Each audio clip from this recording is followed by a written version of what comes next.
525페이지로 가죠. 지역 분석과 개별 분석은 별표가 3개짜리입니다. 자, 여기는요, 우리가 위에 보시더라도 29에 30회는 연달아 나왔어요. 27에 나왔다는 건 이제 2년에 한 번꼴로 나오다가 또 연이어서 나올 수도 있죠. 여기서 여러분들 점수를 따셔야 됩니다. 그 나머지 부분, 제가 이제 프린트 나머지 부분이 15, 16, 17, 18, 19번, 특히 19번도 작년에 떴죠. 그래서 남아있는 게 지역 분석과 개별 분석인데, 특히 이제 525페이지 가시면은 그 박스가 중요해요. 그 박스에서 시험 문제가 한 문제가 나왔다는 거는 우리가 그만큼, 요새 하는 말로 가성비가 좋다고 하잖아요. 무슨 말이냐? 여기 공부를 하시는 부분은 시간을 많이 배분하진 않아도 문제 하나 정도 맞힐 수 있는 거는 굉장히 큰 거거든요. 그래서 우리가 지역 분석과 개별 분석에 나와 있는 그 박스를 먼저 정리해 드리고요. 그 다음에 지역 분석은 뭐고, 그 필요성을 뭔지, 그 다음에 넘겨보시면 또 개별 분석은 또 뭔지. 근데 그 박스에도 정리를 또 다 하거든요. 그 다음에 이제 527페이지 가시면 지역 분석의 대상 지역이 인근 지역, 유사 지역, 동일수급권이라는 게 있어요. 요즘은 그 동일수급권까지에 대한 정의만 나오지 세부적으로는 잘 출제가 안 됩니다. 자, 그렇다면은 일단은 525페이지 가셔서 자, 내용을 이제 보도록 하죠. 적합의 원칙과 균형의 원칙이 여기서 나와요. 자, 그래서 이제 우리가 접목시켜 보겠는데요. 525페이지입니다. 들어가죠. 자, 525페이지 들어갑니다. 지역 분석과 개별 분석은 출제 빈도가 높다고 했습니다. 그래서 별표는 3개짜리다. 자, 갑니다. 만약에 여기가 이제 강남역이에요. 강남역 사거리에 3번 출구를, 제가 이 대상부동산을 제 물건을 갖고 있어서 이 대상부동산을 감정평가사한테 의뢰를 했어요. 평가사는 그 대상부동산부터 분석하는 게 아니라 그 노란색으로 칠한 이 대상 지역을 분석합니다. 이게 대상 지역이거든요. 이 대상 지역을 분석하는 거를 지역 분석이라고 그래요. 지역 분석. 자, 그럼 지역 분석이라는 것은 강남역 사거리는 보통 상업 용도로 이용되구나 라는 평균적인 걸 봅니다. 그래서 그걸 표준적 이용이라고 하거든요. 표준적 이용, 평균적인 이용을 판정합니다. 그래서 아직은 시세, 가격 수준을 보는 거죠. 여러분들도 어떤 아파트를 사러 가실 때 중개업소 가셔서 몇 층짜리 몇 년 된 아파트 이렇게 물어보지 않죠. 무슨 레미안 아파트 물어보지 않고요. 어느 지역을 먼저 얘기를 해야 시세라는 게 나오죠. 그러면은 그 시세를 알았으면 이제 대상 부동산을 평가를 해요. 자, 그건 개별 분석이죠. 개별 분석이다. 그 개별 분석은 채용이라는 말을 쓰잖아요. 가장 좋은 걸 선택하겠죠. 그래서 최유효 이용, 최유효 이용을 판정한다는 겁니다. 그래서 구체적인 가격을 매기는 거죠. 자, 구체적인 가격이다. 그렇게 합니다. 그래서 자, 얘가 선행해요. 얘가 후행합니다. 그래서 선, 지표, 후, 개, 최 이렇게 암기하시는데요.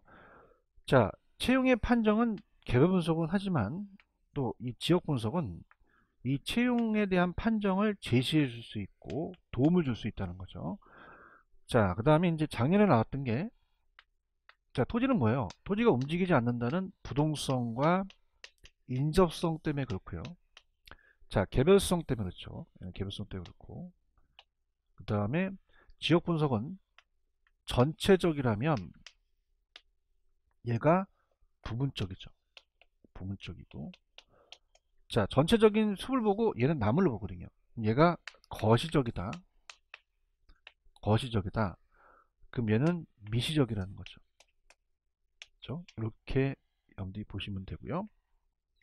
아까 전체를 보고 그 안에 있는 걸 보는 거죠. 세부적으로. 자, 그렇게 보시면 됩니다. 그 다음에 이제 얘가 전체적이고 이제 거시적이면 얘가 부분적이고 미시적이고 좀 얘가 광역적이다. 광역적으로 전체를 본다면 얘는 좀 우리가 그 안에 있는 걸 이제 지역적으로 이제 국지적으로 보는 거죠. 국지적으로 본다. 지역마다. 자, 이렇게 해서 우리가 체크하셔도 되거든요. 그래서 이제 나중에 그 우리 시험 문제 나왔던 게 그 어때요? 국지적과 강역적이라는 말이 나왔었거든요. 광역적은 전체적인 거고 국지적은 그 안에 있는 거. 자, 이렇게 보시면 되고요. 그 다음에 좀 전에 이제 적합과 균형을 봤죠. 적합이라는 것은 다시 복습해 보겠지만 시장 안의 주택이었어요. 그럼 시장 안의 주택이 주택과 시장이 안 맞잖아요. 그럼 외부적인 환경이죠. 그 외부 환경과 안 맞다는 거는 적합이죠. 그래서 이거는 치유할 수가 없으니까 경제적 감가와 관련된다. 그래서 적합은 지역 분석에 대한 근거가 되겠죠. 자, 좀 전에 균형이 중요하다 그랬죠. 자, 균형은 내부적인 겁니다.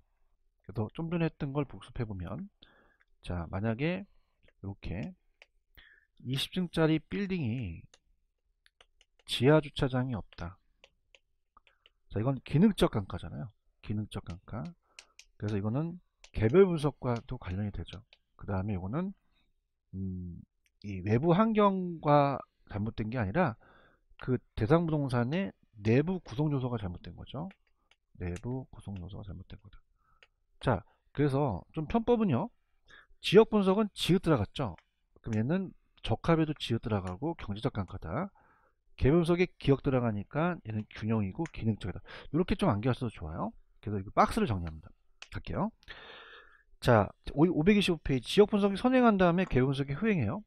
지역 분석은 지역 요인을 파악하고요. 개별 분석은 당연히 개별 요인을 파악하죠. 선지표죠. 지역 분석은 선행해서 표준적 이용 가격 수준을 분석하고 어떤 밑에 나와 있지만은 이 표준적이에요. 표준적이라는 거는 그 강남역 사거리는 보통 상업 용도로 이용된다는 그러한 평균적인 걸 보거든요. 일반적인 상을 본다는 거죠. 그 다음에 이제 가격 수준도 평균적인 가격 수준 시세를 본다는 거예요. 근데 개별 분석은 채용을 판정한 다음에 구체적 가격이죠.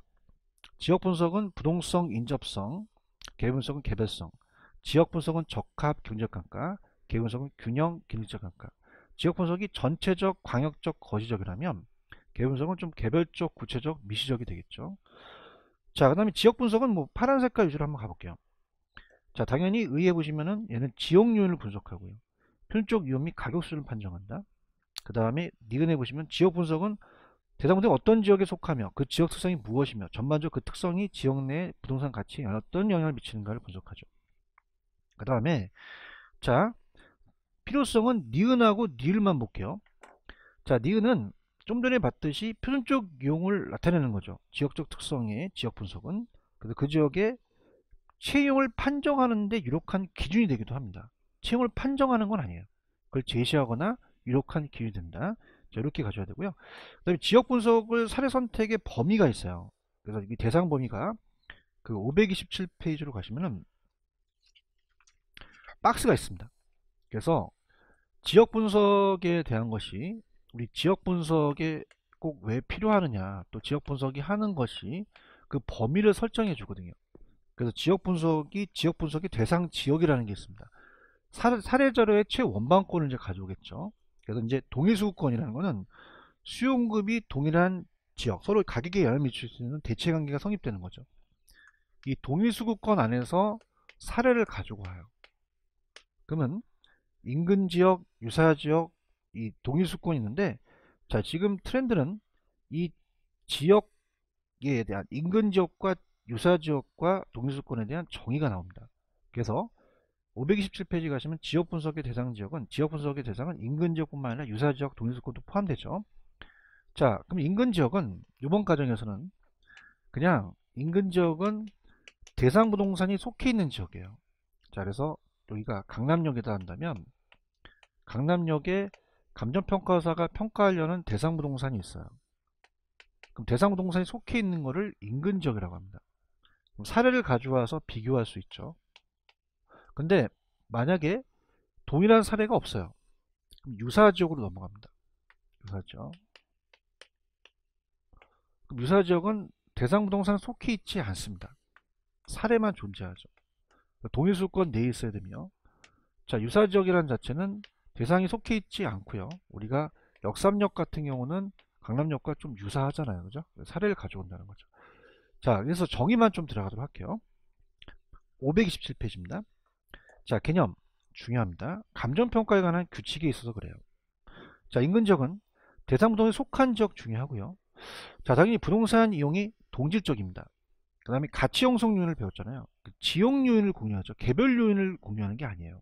그래서 이게 나왔었는데, 지역이 같기 때문에 지역 요인을 가지고 우리가 공유해서 지역이 똑같은 거지 개별 요인을 공유한다면 안 되거든요. 개별 요인은 각각이 틀립니다. 이 개별 요인을 공유할 수는 없어요. 자, 이렇게 나왔었고요. 그 다음에 넘겨봅니다. 자, 페이지 529페이지로 가죠. 자, 그래서 이 유사지역이라는 건 조금 더 특징을 보여드릴 텐데, 자, 유사지역은 어떻게 돼요? 529 대상 개념, 대상부서에 속하지 아니한다는 게 중요하죠. 인근 지역과 유사한 지역을 갖는 지역을 말합니다. 그 다음에 중요한 거는 특징의 니은번 체크하세요. 자, 지리적으로 근접성을 기준으로 선정하는 건 아시다. 아니다. 이건 무슨 말이냐? 자, 인근 지역과 반드시 인접해 있어야 되는 건 아닙니다. 그래서 이 근접성을 기준하는 것이 아니라 인근 지역과 용도와 기능 가격 면에서 대치 관계가 성립되는 지역이면 된다는 거죠. 그래서 인근 지역과 지리적 위치가 다르지만 기능적 용도적 유사해서 구성요소, 지역 구성요소의 동질적만 있으면 된다는 거예요. 그래서 반드시 인접해 볼 필요는 없죠. 떨어질 수도 있죠. 그래서 우리가 지리적으로 인접할 필요는 없다는 얘기입니다. 그래서 동일수권 내에 있어야겠죠. 자, 마지막 개념으로 갑니다. 동일수권. 동일수권이란 대상 부동산과 대체 경쟁이 성립하고 가치 형성에 있어 서로 영향을 미치는 관계에 있는 다른 부동산에 존재하는 권역을 말하며, 자, 인근 지역과 유사 지역을 포함하겠죠. 그래서 밑에 니은번에 보시면 사례 부동산의 선택 범위를 얘기를 해요. 사례를 가지고 올 수 있는 범위다. 자, 이렇게 해서 우리가 정리해 두시기 바랍니다.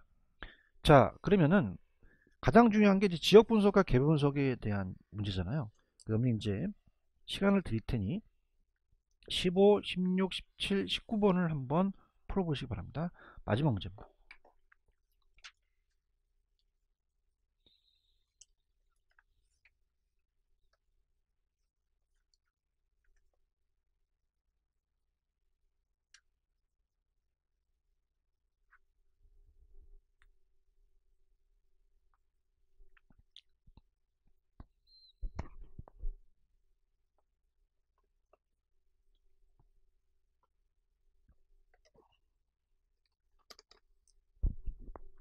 자, 풀어드리죠. 자, 갑니다. 15번이죠. 자, 15번은 감정평가 절차상 지역 분석과 개별 분석에서 이게 바뀌었어요. 내용을 이제 보시면요. 지역 분석과 개별 분석이 바뀌었습니다. 그래서 자, 개별 분석에서는 지역 분석에서 파악된 자료를 근거로 대상 부동산의 채용을 판정하는 거죠. 자, 이렇게 해서 우리가 15번은 지역 분석과 개별 분석 바꿔주시고요. 그 다음에 16번 감정평가 이론상 지역 분석에서 인근 지역뿐만 아니라 유사 지역까지 분석함으로써, 자, 지역 분석은요, 이 대상 지역의 가격 수준을 판정합니다. 대상 부동산의 구체적인 가격을 판정하는 게 아니죠. 그래서 우리가 고쳐주시면 대상 부동산에 대한 구체적 가격을 지우시고 대상 지역의 가격 수준을 판정한다. 그렇게 가져왔어야 되고요. 자, 17번 대상 부동산이 속한 지역으로서 부동산의 이용 동질적 가치 형성률이 지역 요인 공유 맞죠? 자, 17번 우리가 속해 있는 건 뭐예요? 대상이 속해 있는 거는 유사 지역이 아니라 인근 지역이 되겠죠. 이렇게 되고요. 그다음에 19번이 작년 문제입니다. 자, 지역 분석은 대상 부동산에 대한 바뀌었습니다. 아예 바뀌어버렸어요. 그러니까 지역 분석과 개별 분석을 바꿔야 된다는 겁니다. 그래서 자, 앞에는 개별 분석이 나와야 되죠. 그럼 개별 분석은 대상 부동산에 대한 미시적, 국지적으로 분석을 하고요. 지역 분석은 대상 지역에 대한 거시적, 광역적이다. 그렇게 가시면 됩니다. 자, 이렇게 해서 이제 우리가 앞쪽 파트를 거의 염리 그래도 완벽하게 좀 소화했습니다. 그래서 특히 이제 가치의 재원칙에서 하나, 지역 분석, 개별 분석에서 하나 나오기 때문에 꼭 정리해 주시고요. 자, 이제 어려운 부분이 여기에요. 531페이지 가시면은 감정평가 방식입니다. 3방식이라는 게 있고요. 그 3방식 7방법이라고 제가 말씀드렸죠. 그래서 6방법이 아니라 공시지가 기준법도 들어갑니다. 그래서 제가 이번 시간에 가격의 3면성은 뭔지, 그 다음에 3방식의 7방법까지 보여드리고, 그 다음에 넘기시면은 시상가액의 조정까지 본 다음에, 자, 우리가 감정평가에 있어서 우리가 어떻습니까? 물건별 감정평가는 뒤쪽 파트가 중요하거든요. 여기를 연결시켜서 우리가 하도록 하죠. 자, 그럼 가도록 하겠습니다. 자, 감정평가 3방식 7방법이거든요. 3방식이 굉장히 중요한데 3방식의 내용을 다 갈 수는 없어요. 제가 이제 3, 4월 달에 3방식의 내용을 우리가 더 자세하게 해드릴 테니까, 자, 일단은 531페이지 가죠. 자, 제목은 이렇게 갈게요. 3방식 6방법이었는데 토지는 공시지가 기준법이라는 게 생겨서 제가 이따가 그 파트를 갈 겁니다.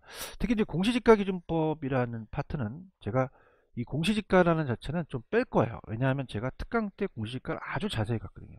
그래서 이 토지는 공시지가 기준법으로 한다라고 하면서 그 공시지가 기준 파트는 조금 제가 강하게 가겠습니다. 자, 3방식 7방법이에요. 그 다음에 거기 보시면은 가격의 3면성이라는 게 있죠. 자, 그럼 가격을 매기는데 3면성에 의해서 이것이 이제 그 감정평가 3방식이 만들어지는 것이 되겠죠. 3방식이 만들어지면서 우리가 가격만 아니라 임대료도 산정합니다. 그래서 가액이 가격이고요. 임대료가 임료라고도 하거든요. 그래서 우리가 시험 문제 가액으로 나올 수도 있고 가격으로 나올 수도 있고요.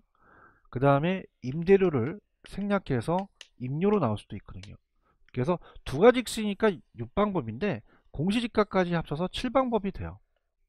그 다음에 우리가 시산 가격과 임대료라는 거는, 자, 시산은 임시로 계산된 겁니다. 아직 최종적인 게 아니죠. 임시로 계산돼서, 그래서 가액과 그 다음에 임대료라는 그 이름이 있죠. 그래서 그걸 이제 설명해 드릴 겁니다. 자, 가격의 3년성은 뭐냐면 만약에 이 분필을 만드는데 비용이 들어가잖아요. 그래서 비용성을 갖고 따져요. 이 분필을 만들 때. 자, 비용은 원가잖아요. 그래서 원가 방식이라는 게 탄생이 됩니다. 그러면 우리가 볼까요? 이 분필을 만드는데 비용이 들어가서 그걸 가지고 가격을 매긴다는 거죠. 그러면 건설회사가 택지를 취득하는데 원가가 들어가고요. 건물을 만들 때 여러 가지 건축 원가가 들어갑니다. 이런 것들이 이제 비용을 갖고 따져서 이 공급자 가격이에요. 자, 거기 보시면 이제 우리가 그 비용성이라는 자체가 이제 가격은 안, 공급자 가격이라고 되어 있네요. 투입 가치죠. 그래서 공급자가 매기는 가격으로 이제 평가를 하자는 거고, 그 다음에 제가 이 분필을 시장에 나가서 비교했어요.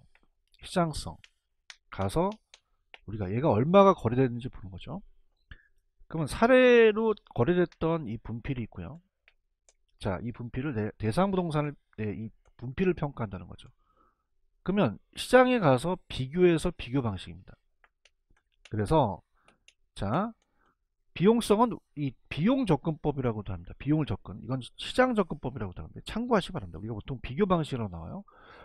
자, 그렇다면은 이건 제가 시장에 갔더니 이제 만약에 얘가 100원이면 얘도 100원이라고 할 수 있죠.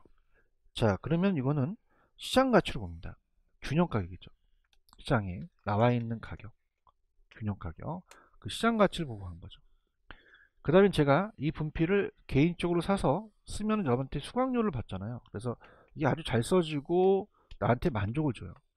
그럼 어떤 부동산을 투자하실 때는 수익성이 나와야 되잖아요. 그럼 수요자 입장에서는 수요자 가격이에요.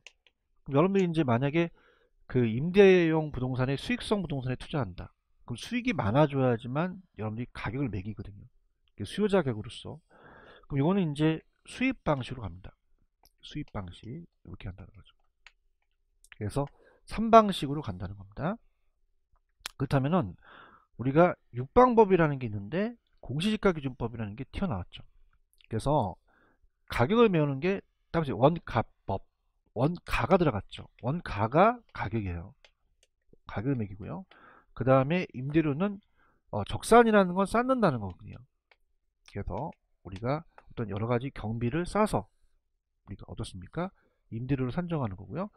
자, 비교 방식은 자, 거래됐던 사례가 있어요. 그래서 거래사례 비교법, 거래사례 비교법을 써서 우리가 거래가 사례가 많아야 되잖아요. 시장성이 있어야 되죠. 비교 방식은. 그래서 그걸 가지고 우리가 비교해서 간다. 그 다음에 임대도 어떻게 돼요? 임대됐던 사례가 있잖아요. 임대 사례 갖고 비교한다. 임대 사례 비교법. 자, 그렇게 가면 되고요. 그 다음에 수익을 가격으로 환원해 달라. 그래서 지금은 수익은 알고 있는데 가격을 몰라요. 평가사한테 이 수익이 지금 임대료 얼마 받는데, 자, 가격은 얼마를 받을 수 있지를 환원해 달라는 거고요. 수익 분석법이라는 거는 임대료를 산정하거든요. 이게 수익 분석법이다 라고 해서 우리가 돼요. 그래서 옛날에 이제 우리 시험 문제 나왔을 때 얘는 세 글자고 얘는 7글자, 5글자이기 때문에 자, 이렇게 합니다. 비용이니까 원가고 시장에서 비교했다. 수익이니까 수익이죠. 수익은 다 수익이 나와요. 자, 수요자니까 다 수요가 나오고요. 수가 나오겠죠. 그러면 자, 원가니까 원가가 들어가고요. 비교니까 다 비교가 들어가죠. 자, 수익이니까 다 수익이 들어가죠. 자, 그렇다면 이제 나중에 또 후수를 할 거지만 토지가 공시지가 기준법이라는 게 나옵니다. 공시지가 기준법이죠. 그래서 제가 이것도 이제 특강 때 했었는데, 무료 특강 때 공시지가의 표준일 공시지가를 기준으로 가요.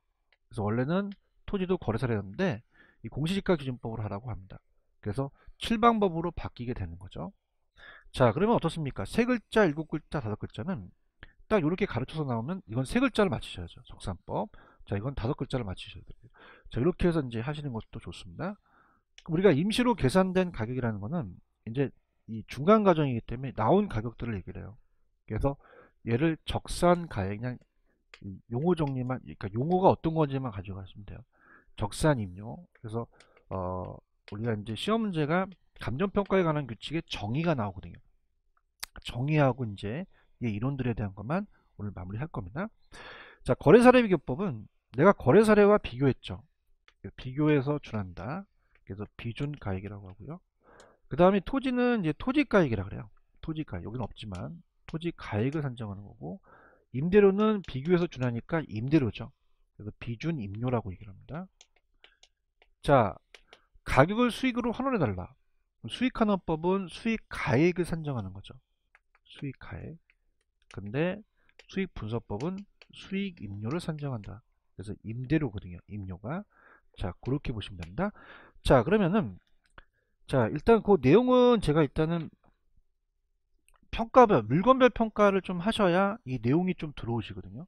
자, 그러면 제가 어디를 하냐면 넘기시면은 3방식 병용의 필요성이라는 단어를 말씀드리려고 합니다.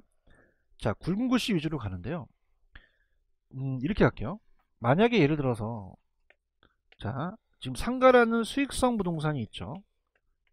보통 임대형 부동산 같은 이 수익성 부동산의 임대형 부동산 같은 경우는 수입 방식이 원칙이에요.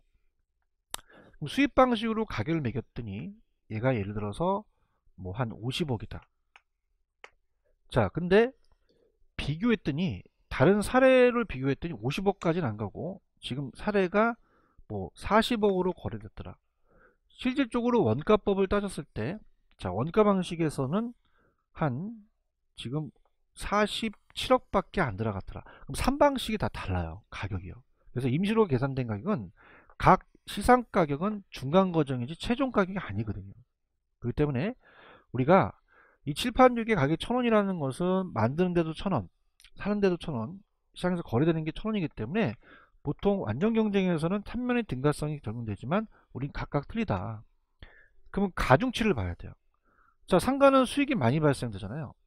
그럼 수입 방식에도 가중치를 뭐 50%를 둘 수 있고, 이 비교 방식은 30%, 얘가 20%에서 자, 곱해서 더한다라는 최종적인 가격이 나와줘야 최종 평가 가격이 되거든요. 그럼 최종 평가 가격이 되는데, 자, 이 시장 가격이라는 건 임시로 계산했기 때문에 하나의 중간 과정이지 최종적은 아니라는 얘기죠. 그래서 이거는 곱해서 더한다. 자, 곱해서 더한다. 그래서 가중평균을 해요. 가중평균. 그래서 더하기 때문에 곱하는 거는 가중치를 두는 거고요. 더하는 거는 평균을 내기 때문에 산술 평균하면 안 됩니다. 얘 조정에선. 자, 산술 평균이라는 것은 그냥 간단하게 얘 가격들을 그냥 3으로 나눈 거거든요. 그래서 가중평균이다. 시장가격이 조정이 필요하죠. 읽어볼게요. 밑에 3면의 등가성이 각각 세 가지 방식이 있는데 그 가격이 일치하여야 하지만 현실적으로 부동산 가격은 일치하지 못해요. 불안전하기 때문에. 그래서 시장가격 조정이 필요합니다. 자, 그럼 오른쪽 갑니다. 자, 의의 시장가격 조정이란 3방식을 통해서 시장가격을 상호 관련시켜 재검토하면서 이 시장가격의 상호 간의 격차를 축소시키는 거죠. 그래서 감정평가 3방식에 의해서 구해진 세 가지 가격을 단순히 산술평균하는 게 아니라, 자, 어떻게 돼요? 가중평균이죠. 가장 적절한 한 가지 방식을 기준으로 하되 다른 방식과 합리성을 검토하고 가중평균이라는 게 돼야 됩니다. 자, 그러면서 양가로 2번에 가시면은 조정 방법이죠. 자, 1번 감정평가업자는 대상 물건별로 정한 감정평가 방법을 주된 방법을 정해요. 그래서 우리가 주된 방법이라는 게 물건별로 틀리거든요. 제가 나중에 할 거고요. 그게 원칙이에요. 감정평가 해야 한다. 다만 주된 방법을 적용하기 곤란할 때는 부적절한 경우는 다른 방법으로 적용할 수도 있거든요. 뭐 예를 들어서 뭐 거래사례 비교법인데 원가법으로 할 수도 있죠. 그런데 주의하실 게 2번이 감정평가 시험에 나오는데 감정평가업자는 대상 물건의 감정평을 결정하기 위해서 어느 하나의 감정평가를 산정할 때 그 시장가의 감정평가 방식 중 다른 방식과 하나 이상의 감정평가 방법으로 산출한 시장가의 비교해서 합리성을 검토하다고 되어 있는데, 특히 중요한 게 공시지가기준법의 토지하고 그 밖의 비교 방식에 대한 뭐 거래사례 비교법이 다르거든요. 다른 감정평가 방식으로 속한 것으로 보고 비교한다는 거죠. 그게 중요하고요. 그 다음에 3번 만약에 감정평가업자는 산출한 시장가액의 합리성이 없다고 판단한다면 주된 방법 및 다른 감정평가 산출한 시장가액을 조정하여 감정평가를 결정할 수도 있다라는 거. 특히 파란 색깔을 쳐놓으신 거는 아직은 공인중개사가 안 나왔지만 감정평가 시험 문제 나왔거든요. 꼭 체크하시고요. 그 다음에 앞쪽의 내용을 여러분들이 이해하시려면요, 우리가 물건별 감정평가를 가져오는 게 좋아요. 그래서 거기부터 해드리는데 넘겨보세요.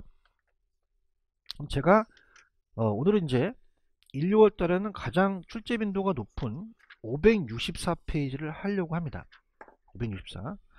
자, 그래서 여러분들 이 564페이지 나와 있는 물건별 감정평가가 나올 가능성이 90%입니다. 그러니까 한 문제 정도 맞출 수 있죠. 자, 그렇다면은 제가 이제 이걸 좀 지우고요. 다 적진 않고, 자, 합니다. 그러면 요 가격을 산정하는 거와 임대료를 산정하는 거 각각 어떤 게 이제 원칙일까라는 거죠. 자, 그러면 자, 이렇게 합니다. 자, 우리가 가격을 매기는 게 맞기 때문에 원가법, 그 다음에 거래사례 비교법, 그 다음에 토지는 공시지가 기준법이라고 있고요. 그 다음에 수익환원법으로 이제 가격을 매기는 쪽으로 이제 그 물건별이 가고요. 자, 그 다음에 중요한 거는 임대료는 다른 방식을 쓰지 않아요. 적산법과 수익분석법이 아니라 오늘은 비교 방식을 쓰기 때문에 임대료는 무조건 임대사례 비교법입니다. 자, 그럼 가볼게요. 자, 이 분필은요, 원가를 만들 수 있어요. 그러니까 원가법이라는 걸 어떻게 구하냐면 이 분필처럼 새로 만듭니다. 만들어서, 자, 얘는 이렇게 감가가 되잖아요.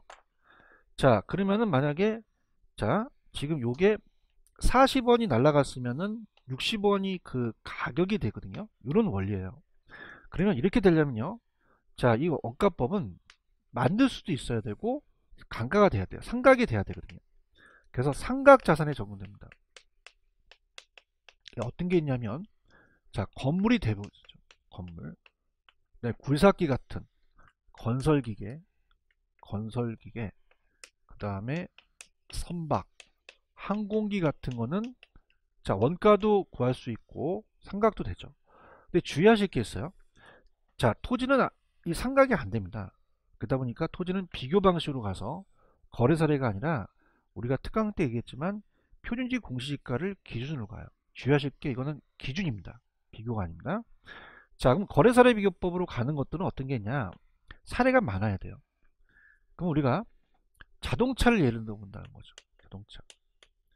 자, 자동차는 삼각도 되고 만들 수 있지만 원래 원가법을 사용하거나 거래 사례가 많아요. 자, 우리가 부부끼리 자, 우리가 적금을 탑니다. 여보, 이번 적금 타면 중고 굴삭기 한 대 사자. 선박 사자. 그러진 않죠. 항공기. 중고 자동차 얘기하죠. 왜냐하면 사례가 많잖아요. 그럼 우리가 일단 법조항에 대한 내용 세부사항이 갈 텐데 가수원이라든지 자동차 그 다음에 산림도 우리가 거래사례 비교법이에요. 자, 동사는 이제 컴퓨터 같은 거죠. 그래서 이거는 거래사례가 많거든요. 그래서 이걸 어떻게 암기하시냐면 과자로 암기하세요. 과자. 자, 우리가 밖에 나가면은 슈퍼에 아니 편의점에 과자를 팔죠. 과자는 산도가 맛있죠. 그래서 과자 산도. 자, 이것들은 거래가 많이 되니 거래사례 비교법이다. 이렇게 암기를 하시면 되고요. 저는 가장 이제 조금 부러워하는 게 가수들이에요. 저작권이 엄청 많죠. 이 건이에요, 건. 어떤 권리로부터 수익이 발생하는 겁니다. 수익. 자, 그래서 뭐 저작권이나 영어권 이게 무형자산이거든요. 거의 무형자산. 자, 이런 게 나오면 다 수익환원법을 찍어서 됩니다. 그래서 이 건이라는 것은 어떤 권리로부터 수익이 발생하지 상각되거나 거래됐던 사례가 없거든요. 자, 그 다음에 토지와 건물을 일괄합니다. 자, 예를 들어서 토지는 공시지가로 가고요. 건물은 원가법인데 자, 어때요? 보통 토지만 거래하는 게 아니라 건물도 같이 거래하잖아요. 그래서 일체로 이용돼서 일괄평가할 때, 일괄할 때는 다 거래사료로 갑니다. 이렇게 보시면 되고요. 그 다음에 이제 수익환원법으로 이제 조금 여러분들이 구체적으로 간다면 재단이에요. 자, 공장재단. 뭐 예외도 있긴 하지만 자, 강업재단. 자, 이런 것들은 다 재산의 집단이기 때문에 자, 이건 다 수익환원법으로 간다. 자, 예외는 있습니다. 나중에 설명해 드리도록 하고요. 그 다음에 아직은 우리가 시험 문제 안 나왔는데 감정평가 시험 나왔던 건 상장이 붙으면 다 거래사례 비교법입니다. 그래서 상장 채권. 자, 상장이라는 것은 거래가 되고 있잖아요. 그래서 거래사례 비교법으로 가요. 거래사례 비교법. 근데 상장이 안 되는 비상장 채권도 하나가 수익이 또 있잖아요. 채권이 가지고 있으면. 그래서 이거나 기업 가치를 평가하는 것도 기업은 다 수익을 나타내니까 수익환원법으로 간다. 이렇게 가져가시고요. 그 외에 또 다른 게 있으면 제가 또 체크를 해드립니다. 여기서 점수를 따셔야 됩니다. 들어가도록 하죠. 자, 토지는 다음 시간에 후수를 할 거지만 토지는 공시지가 기준법으로 가요. 예외는 제가 다음 시간에 말씀드릴 거고요.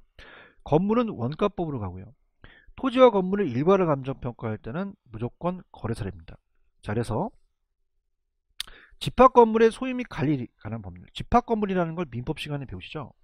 구분소유권이 되는 건물분과 그 대지사용권을 일괄동그라미, 또 토지와 건물을 일괄동그라미, 거래사례법으로 갑니다. 자, 그때는 이제 토지가액, 건물가액으로 구분하여 표시할 수도 있다. 자, 산림은 그 산지와 땅과 임목을 구분해서 가는 게 원칙이에요. 하여한다.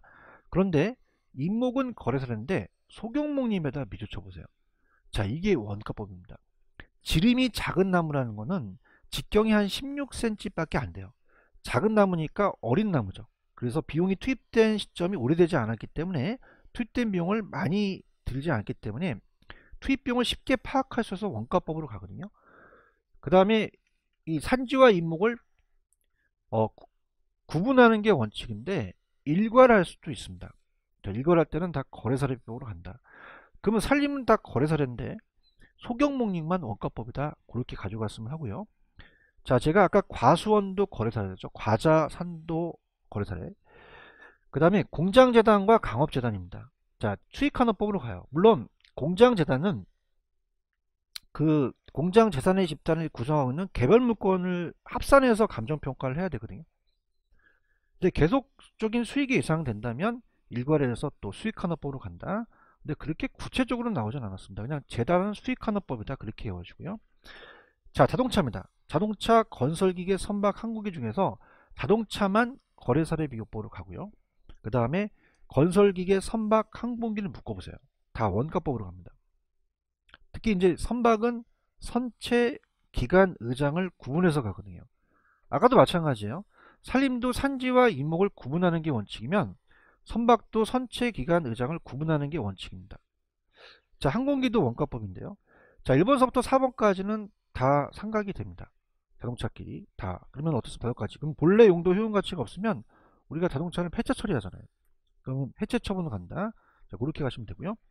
동사는 거래사례 비교법입니다. 그럼 뭐 컴퓨터 같은 것도 나중에 또 처리할 수 있잖아요. 본래 용도 효용 가치가 없으면 해체 처분을 간다. 자, 임대료 별표 쳐보세요. 자, 우리나라는 비교 방식을 많이 쓰기 때문에 임대료는 다른 방식을 안 써요. 적산법 같은 이 원가 방식에서 임대료 쓰는 거와 수입 분석법을 안 씁니다. 임대료는 무조건 임대사례예요. 그래서 비교 방식 쓰기 때문에 임대사례 비교법만 가지고 임대사례를 비교하자는 거죠. 잘 나옵니다. 다른 게 들어가면 안 됩니다. 그 다음에 강어권, 어업권은 다 건이 들어갔죠. 다 수익환원법으로 간다. 세부적인 내용은 이렇게 크게 보지 마세요. 영어권, 특허권, 실용신화권, 디자인, 상표권 다 이게 수익환원법 무용자산이거든요. 자, 그렇게 가져가시고요. 넘깁니다. 주식은 아직 안 나왔어요. 상장은 거래사례로 가고요. 상장채권도 마찬가지로 거래사례인데 비상장채권은 수익환원법이거든요. 그 다음에 기업가치도 수익환원법으로 간다. 자, 12번에다 발표. 자, 소음 등으로 인한 대상 물건의 가치 하락분에 대한 감정평가. 자, 어떻습니까? 소음, 진동, 일조 침해가 되면 환경오염이 돼요. 그러면 대상 물건에 직접적, 간접적으로 피해가 주잖아요. 가치가 하락하겠죠. 가치 하락분을 감정평가할 때 소음 등이 발생하기 전에 대상 물건 가입 및 원상 회업 등을 고려하지 않는다 아니라 고려하여야 합니다. 그래서 소음, 진동, 일조 침해 나온 거는 가치 하락분을 원상 회업 고려해야 된다고 맞고요. 자, 그럼 밑에 예제 문제를 한번 풀어보십시오. 자, 스타트 합니다. 자, 가장 유력합니다.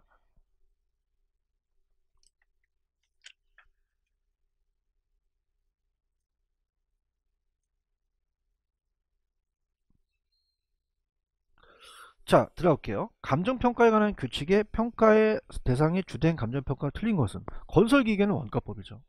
건설기계는 원가법 틀렸네요. 1번. 저작권은 어떻게 돼요? 권 들어가면 다 제가 수익환원법이라고 했고요. 건물도 원가법에 들어갑니다. 그 다음에 임대료는 무조건 임대사례비교법, 강업재단은 수익환원법이다. 여기서 점수를 따셔야 됩니다. 이렇게 해서 1번이 정답이다. 자, 그러면요. 자, 거기에 나와 있는 제8절도 제가 1, 6월 달에 갈 거예요.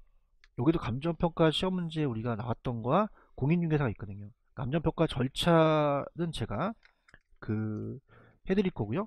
공시지가는 솔직히 이건 우리가 특강때 했고 3, 4월 달에 빼도록 하고요. 그러면 자, 이번 시간에는 제가 그 앞쪽에 내용을 한번 볼게요. 내용을 보시게 되면 3방식 6방법에 대한 7방법까지 제가 쫙으로 그 기본적인 개념을 가져갈 거거든요. 다음 시간에. 자, 그렇다면 이제 여러분들 앞쪽에 오셔서 그 지문이 읽힐 겁니다. 그래서 앞쪽에 가시면은 531페이지가 요 내용을 알았다면 들어오실 거예요. 자, 천천히 한번 가볼게요. 자, 비용성을 따지는 게 원가 방식입니다. 자, 비용성은 투입되는 비용이 부동산 가치에 결정되는 거죠. 자, 부동산에는 택지 취득 비용도 들어가고 원자재 가격도 들어가잖아요. 그럼 그건 원가 방식이다. 비용성 원가 방식. 자, 그럼 가격을 구하는 게 원가법이 있고 임대료가 적산법이 있다고 말씀드렸죠. 그러면은 원가 방식은 자, 우리가 학교 관공서입니다. 잘 보세요. 공공용 부동산. 자, 시청은 서울시청은 하나밖에 없잖아요. 그럼 거래됐던 사례가 없고요. 시청은 수익이 발생하지 않아요. 그래서 공공용 부동산 같은 데가 바로 원가법을 사용합니다. 자, 어떻게 돼요? 매매됐던 부분이 없고요. 시장성이 낮잖아요. 자, 시청이 얼마에 거래됐습니까? 하나밖에 없는데 어떻게 거래가 돼요? 자, 그러면 어떻습니까? 시장성이 낮거나 공공용 학교 관공서 같은 거는 오로지 원가. 그래서 뭐 시청이 우리가 짓게 되면은 택지를 또 구입해서 그 원자재 가격이 들어가잖아요. 그럼 원가 방식으로 가는 거고요. 자, 시장성은 거래 사례가 많아야 돼요. 거래사례 비교법은 시장성이 있어야 되죠. 그래서 거래 매매될 가능성이 높은 가격으로 부동산 가치를 결정합니다. 비교 방식이죠. 시장성은 비교 방식. 그래서 가격을 구하는 방법이 이제 7자식이죠. 우리가 비교가 있고요. 그래서 거래사례 비교법, 그 다음에 임대료를 구하는 게 임대사례 비교법. 자, 비교 방식은 시장성이 높은 물건입니다. 주택가, 아파트, 동산은 거래가 많이 되잖아요. 그래서 아까 제가 이 동산도 거래사례 비교법으로 갔죠. 주택 아파트도 시세가 나와 있잖아요. 주택도 많이 거래가 되고. 그 다음에 토지 가치를 평가할 때는 공시지가 기준법으로 가죠. 그래서 우리가 토지는 거래사례 비교법이었어요. 원래는요. 근데 거래사례를 갖고 판단할 때 제가 특강 때 했지만 신뢰성에 대한 문제가 있습니다.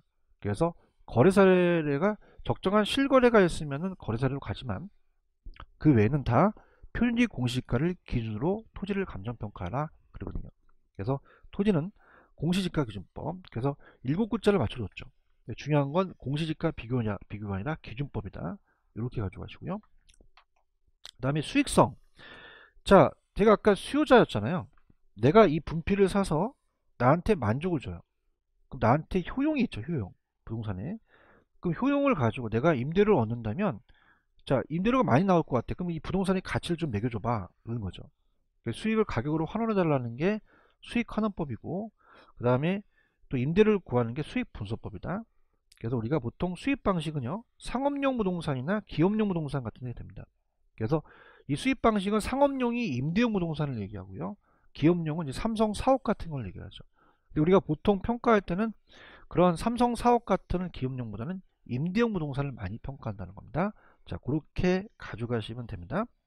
자, 그래서 제가 다음 시간에 이제 요 다 지우고 다시 한번 이 533페이지로 가셔서 원가법, 거래사례비교법, 수익환원법에 대한 가격을 구하는 걸 먼저 보고요. 그 다음에 임대료를 구하는 걸 이렇게 가도록 하겠습니다. 그 다음에 뒤쪽에 이제 감정평가에 관한 규칙이 나오는데요. 자, 일단은 여러분들 물건별 감정평가가 가장 중요합니다. 다시 한번 복습해보고 쉬는 시간을 갖죠. 자, 가볼게요. 자, 분필은요, 아까 상각이 되다 보니까, 자, 우리가 만약에 얘가 100원이었는데 감가가 됐어요. 그러면은 50원이 날라갔다, 50원이 된다는 거죠. 그러면은 이 원가법은 상각이 일단 돼야 되며, 자, 그래서 이런 거 있었잖아요. 우리가 조금 앞쪽에서 본다면 토지는 부중성이 있어서 생산할 수가 없기 때문에 생산비를 적용하지 못하고요, 영속성 때문에 감가가 안 되거든요. 그래서 토지는 원가 방식 사용할 수 없고 비교 방식의 토지는 공시지가 기준법으로 가는 거죠. 그럼 삼각자산이니까 건물, 건설기의 선박, 항공기가 있는데 자동차는 거래사례로 가는 거죠. 특히 우리가 공공용 부동산은 다 원가법으로 간다. 자, 거래됐던 사례도 없고 수익도 발생하지 않으니까요. 그 다음에 과자, 산도, 가수원, 자동차, 산림, 동산. 근데 산림은 다 거래사례인데 소경목리만 원가법이다. 자, 그렇게 가지고 가시고요. 건이 붙으면 다 수익하는 법이에요. 공장재단, 강업재단은 다 수익하는 법이다. 이렇게 가지고 가시고요. 자, 그 다음에 상장이 나오면 아직 공인중개사 시험이 안 나왔지만, 자, 거래사례가 많으니까 거래사례 비교봅니다. 비상장 채권이지만 채권도 하나의 권리가 있으니까 이 수익이 발생한다. 기업가치다. 자, 이렇게 해서 우리가 알아두시기 바랍니다. 그다음 이제 감정평가에 관한 규칙이 나와 있는 거기 때문에 여기를 좀 점수를 따시기 바랍니다. 그래서 특히 아까 뒤쪽에 물건별 감정평가에서는 무조건 매년이 아니라 그 2년에 한 번씩 나오기 때문에 꼭 정리를 하시고요. 자, 근데 이제 다음 시간이 중요해요. 실질적으로 이 3방식 7방법이라는 얘네들이 문제가 나온다면 6에서 7문제 중에서 뭐 나온다면 한두 문제 정도가 나오거든요. 근데 굉장히 시간이 많이 걸리고 난이도가 높습니다. 그래서 자, 다음 시간에 제가 미리 말씀드리면 요즘 트렌드는 의의가 나와요. 그 다음에 산식이 나오고요. 그 다음에 이제 그 적용에 대한 특징에서 나오거든요. 3방식 7방법을 그거 위주로 좀 가도록 하겠습니다. 자, 조금만 쉬었다 가겠습니다.